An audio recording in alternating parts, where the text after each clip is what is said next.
All right, guys, this is a huge question I get asked all the time. Drew, what's in your camera bag and what gear do you recommend? This is a look inside my professional camera bag. Welcome to the new studio. I hope you like the new desk. We sanded it and stained it the other day, and this thing looks beautiful. So, first up, we've got Drew, what's in your camera bag? Well, first we gotta know what kind of camera bag I have.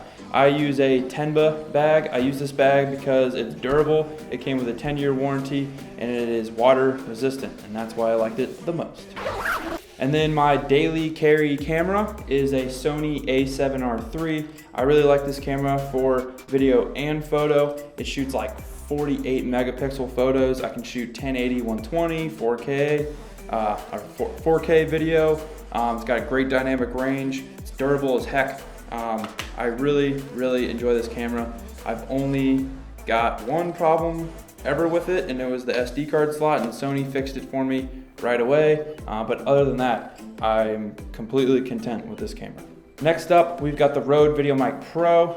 This is not the most recent version, but it is a great microphone. I use it all the time, concerts, travel videos, all the time, highly recommend. Next up, we've got ND filters for the drone. You need ND filters for your drone if you're a drone pilot. If you don't know what an ND filter is, it's basically sunglasses for your drone. You need this, whether they're cheap ones or more expensive ones, you need ND filters for your drone.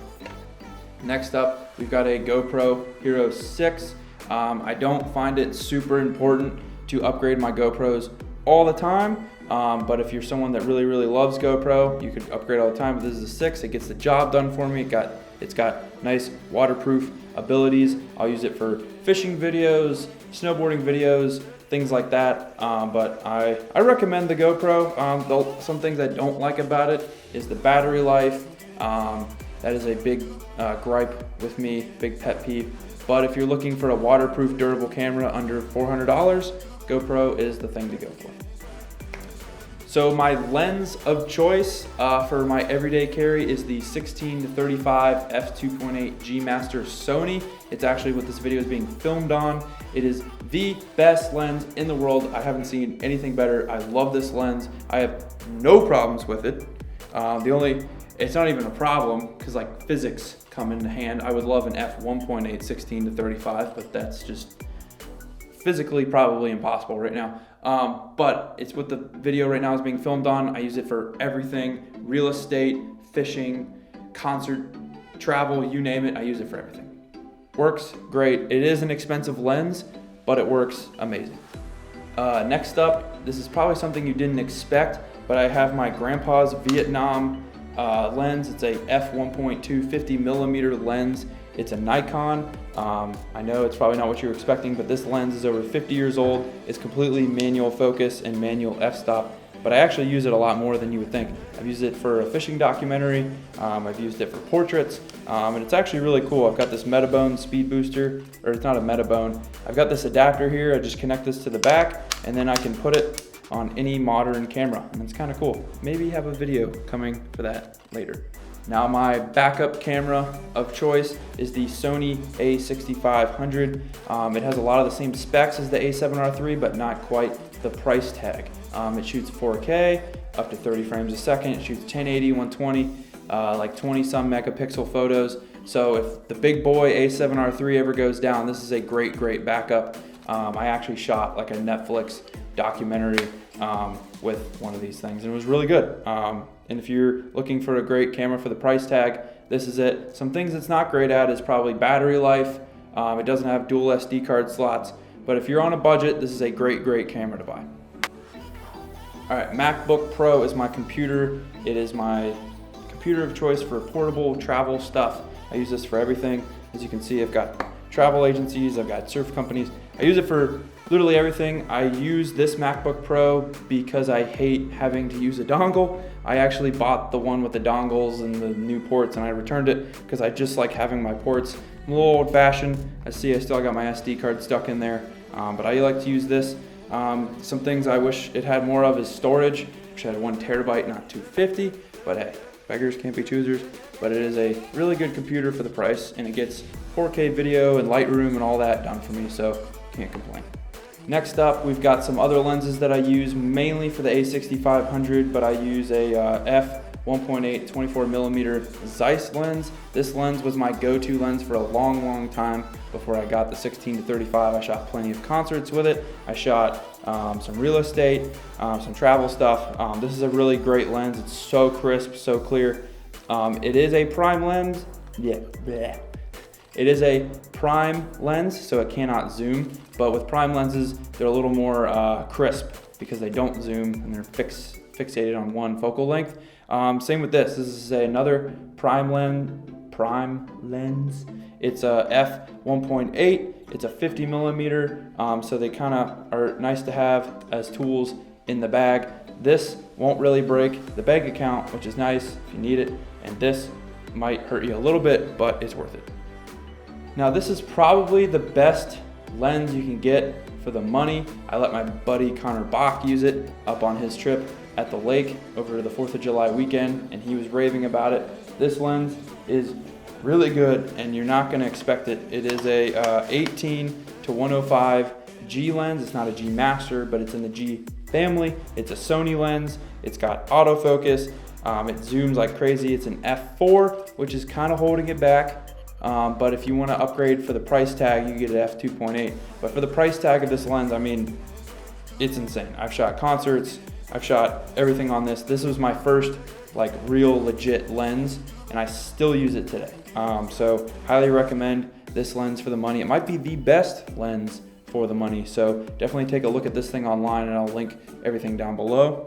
Now, of course, you can't be a videographer without a drone, and we are no strangers to the drones here. I've had like 8 of them, and I've crashed 7 of them. This is number 8. It is a MAVIC Pro 1, not the MAVIC Pro 2, but I would like to upgrade soon. Honestly, it's a great drone. It can track people. I've shot an entire fishing trip in Mexico with it. I'll show some clips right now, but I was tracking a boat, and then I was tracking myself in Costa Rica, and I just thought that was so cool. You just kind of drag your finger over it, track it, and I don't know what the price tag on this is right now, but I gotta think it's pretty affordable. It's got motion detect on the front and the bottom, so you're not gonna run into anything.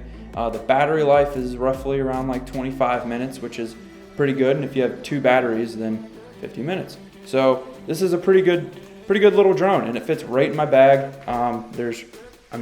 I like portability, and this is portable. If you get a Phantom drone, just the big brother to this thing, you gotta lug around a giant backpack. It doesn't really fit. But this thing, I can literally just like, if I wanted to, like put it right in my pocket, which is kind of crazy to think about. So this is the MAVIC Pro 1. I would recommend this drone. If you can afford the MAVIC Pro 2, go for that. But if you're looking for something a little more affordable, but still really good, it shoots 4K, 1080, I would go with this. Now you gotta keep your lenses fresh, clean. You don't want those dark spots on your photos. So I always have like a little Zeiss camera rag, is that what it is? Yeah, and one of these bad boys. And this thing is really helpful. It's like an air jet or something. I'm a big fan. I use it all the time. There's nothing about it that I don't like. So I would try this out. Yo, is it raining outside? Yeah. Wow. Warm. Damn. It was like completely sunny before we started this video. I like to have portable storage at all times. I don't really care about the brand. I usually typically go for the ones that look like they're wrapped in rubber, just because it's a little more durable, and if you spill a drink on it, it's not gonna really hurt it. But I would recommend always having portable storage with you. Don't rely on your SD cards and your computer. You need to back up your storage all the time. I also have an ANKER portable battery. This thing is great for my phone, or if I need to charge something pretty quick. I think I get like 10 charges out of it. It's important to have this thing charged before you're traveling or you're going to a concert. You know, if you're running around all day, you need to be charged up and ready to go. So I really like this thing. I don't know what the price tag is on it, but I will link it down below. But any kind of portable battery is really good to have. One of the coolest little things that I like is this GoPro dome housing.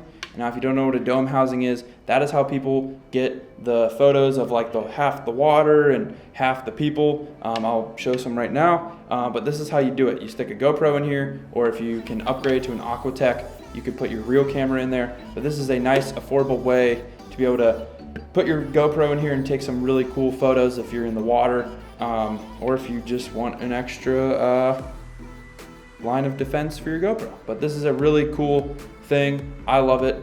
Some of the things with it is it's not built great, but it'll get the job done. So get what you pay for. So a lot of people want to know how to stabilize their footage. You can go handheld, but I would recommend using a stabilizer of some kind, and my stabilizer of choice is a GlideCam HD 2000. This thing is awesome. It can be broken down into 3 pieces. You can pack it in a luggage bag, put it back together, and be good to go. It does not require a charge like a DJI Ronin would, and it's very durable. I actually ran this thing over in my car once, and then I just kept filming. So yeah, you can walk around to a concert. You can just set it down at a concert and be like, all right, I'm just gonna take a break here. So sometimes I'll do that. But with a Ronin, you can't exactly always set it down. It's kind of motorized and it'll wear the battery out and stuff. So this is really nice to have in the bag. And I typically like to shoot concerts more so with this than I would a travel film, because concerts are hectic and crazy and you need to have the versatility of a GlideCam. Rather than an electronic stabilizer that sometimes is like a little too smooth, but I like using this for concerts over travel. If I am traveling, I currently do not own an electronic stabilizer, but if I am traveling, I usually bring another videographer that has one, or I'll rent. So, but this is my GlideCam HD 2000. It is a little bit pricey, but it'll last you a lifetime, which is great. Because the electronic ones, their gears wear out and then it's bad in like 2 years. This thing will never go bad. I've had this for 4 years. But yeah, that's basically it, guys. Thanks for taking a look inside my camera bag. Hope you like the new studio layout. We still have a lot of things to kind of tidy up in here, but I just kind of wanted to get a video out, show people what it is I'm working with over here. And videographers and photographers, we're always upgrading our gear. It's never the same, so hopefully in 6 months, my camera bag will look totally different. And as always, screw Dunkin' Donuts. Tim Hortons is life, right? If you like this video, maybe hit a subscribe, like, share it with a buddy, a pal, a friend, if you will. And as always, y'all, do the annoying things that I'm telling you to do on YouTube. But thank you all for watching. If you like this video, be sure to check out all the other ones I have down there. They're pretty cool, I would say. Right, Counterback? Always. Always, yeah. All right, Jack is not in the studio today. He has a big boy job, and he was doing that. But Jack will be back in the studio today. We have Connor Bach filling in, which is totally cool. But anyways, thanks for watching, and I'll catch you in another video.